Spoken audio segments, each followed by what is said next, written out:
Hello friends, I am Shafali. Today we shall be doing pranayams. We shall start from Prastrika, then we shall do Kapalbhati, Anulom Vilom, Bhramri. And if you like my video, please like, share and subscribe it. Thank you. Pranayam is more than simple breathing exercises and it must be practiced systematically and under proper guidance. Pranayams should be done daily so that the impurities are driven out and nadis and purification occurs. Pastrika Pranayam. For the Pastrika Pranayam, sit in any meditative posture with the hands on the knees and eyes closed. Take a deep breath in and breathe out fully and forcefully through the nose, but do not strain. And immediately afterwards, breathe in the same force and exhale the pran through the nose. And again, the air should be quickly inhaled fully in the lungs. In that way, the breath is repeated, inhaled fully in the lungs and exhaled completely from it with the same motion. The breath has to be sucked in and pushed out with a little force. In this way, keep the breath moving. Pastrika fans the internal fire hitting the physical and subtle bodies. Those people with high blood pressure, heart disease, brain tumor, vertigo, stomach and intestinal ulcers, glaucoma, dysentery, or diarrhea must not attempt this practice. If dizziness is experienced during the practice, it means it is being performed incorrectly. As you become accustomed to this style of breathing, gradually increase the speed, but keep the breath rhythmic. Inhalation and exhalation must be equal. Pastrika stimulates the blood circulation, it clears away all respiratory disorders. It is useful in asthma and bronchitis. Pastrika improves digestion and strengthens the nervous system. It also helps in cases of tuberculosis, constipation, sciatica, spondylitis, arthritis, rheumatic problems, cancer, and physical and mental tensions. At first, it is necessary to practice Pastrika under the guidance of a guru. When you have completed 3 rounds of 10 counts, interlock your hands behind your back and inhale and exhaling slowly bow down to Mother Earth. With normal breathing, stay in this position according to your capacity. Inhaling, come up. Now we shall do Mandukasana, sit in Vajrasana. Make the fist by keeping the thumb inside. Place both the fists on either side of the navel. Take a deep breath in and exhale slowly and completely. Massage your stomach with the fist. Press it and pull your stomach and come down. Do normal breathing in this position.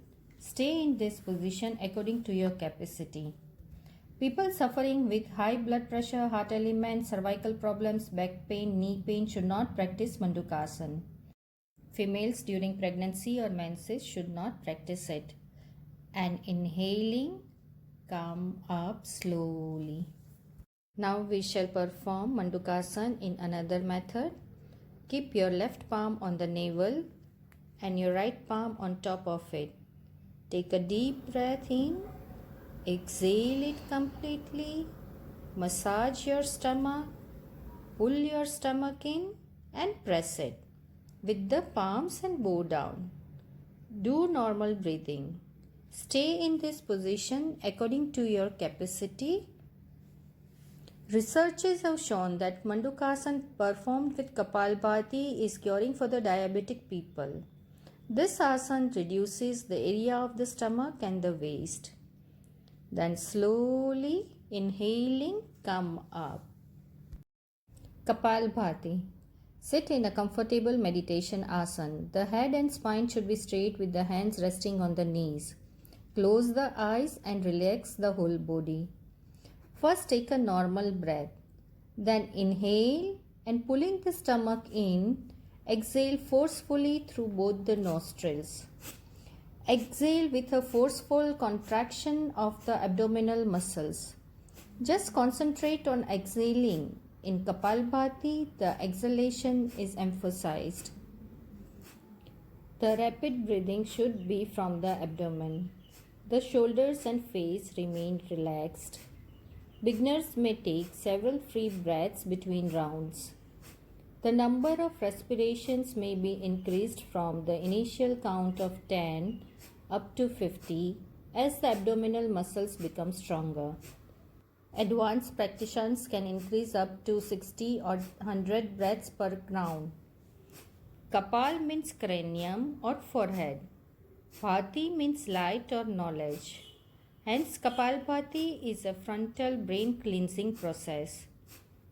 Bhastrika and Kapalbhati are the most dynamic and vitalizing pranayam techniques. Kapalbhati should not be practiced by those suffering from heart disease, high blood pressure, vertigo, stroke, hernia, or gastric ulcer. It is not recommended during pregnancy. Kapalbhati has a cleaning effect on the lungs and is a good practice for respiratory disorders. It balances and strengthens the nervous system and tones the digestive organs. It purifies the nadis and removes sensory distractions.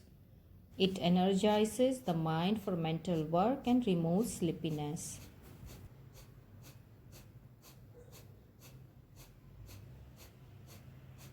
When you have completed doing Kapalbhati, take a long deep breath and slowly exhale it.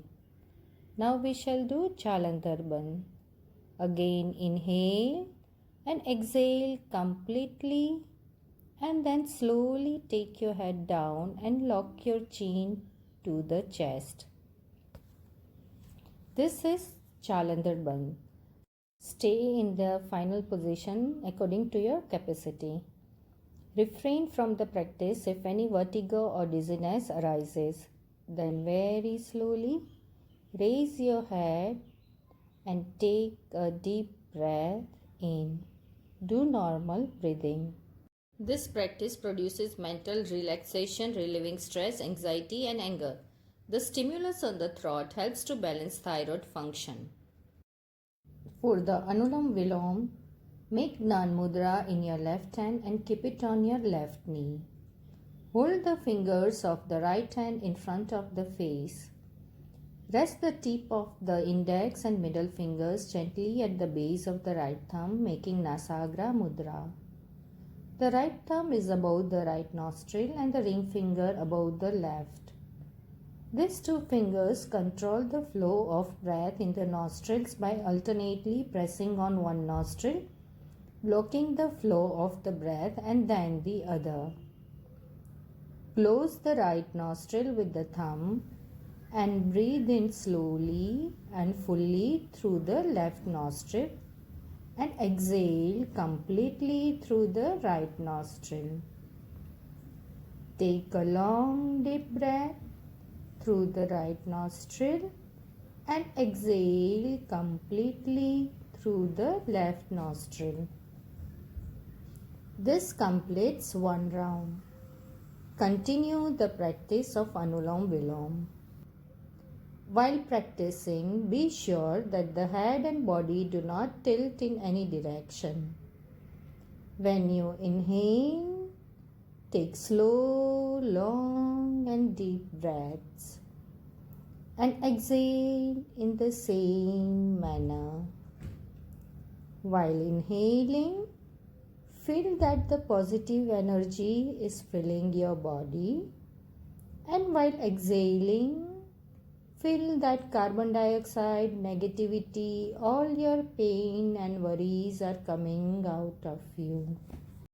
Anulam Vilom is also known as Nadi Shodhan Pranayam, or many also says alternate nostril breathing. During this practice, if boils, pimples, diarrhea, constipation, or fever occurs, it is most likely due to the nadis rebalancing and purifying themselves. Anulom Vilom purifies the nadis. It ensures that the whole body is nourished by an extra supply of oxygen. It gives clarity of thought and concentration. It increases vitality and lowers the levels of stress and anxiety. It clears pranic blockages and leads to deep states of meditation and spiritual awakening. Complete the cycle of Anulom Vilom after exhaling through the left nostril.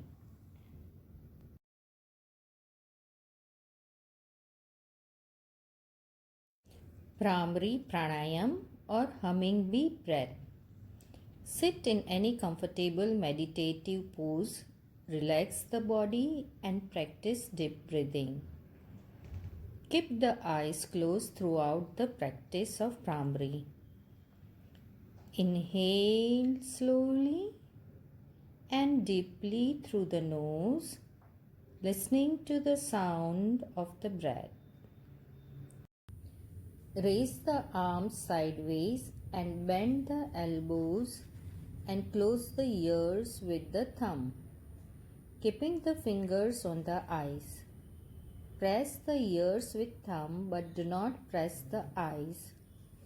Now in this position, exhale making a deep soft humming sound, that of a black bee. Concentrate on the sound. Continue this practice for 4 more rounds. Bhramari should be practiced before meditation or sleep. Bhramari helps to awaken psychic sensitivity and awareness of subtle vibration. It soothes you and relieves mental tension and anxiety and helps reduce anger.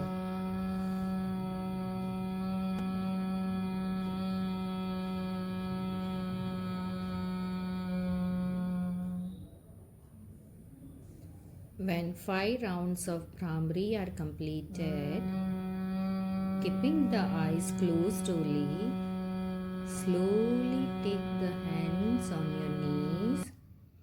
See that your spine is erect. Do normal breathing and observe the vibrations felt due to the pranayams.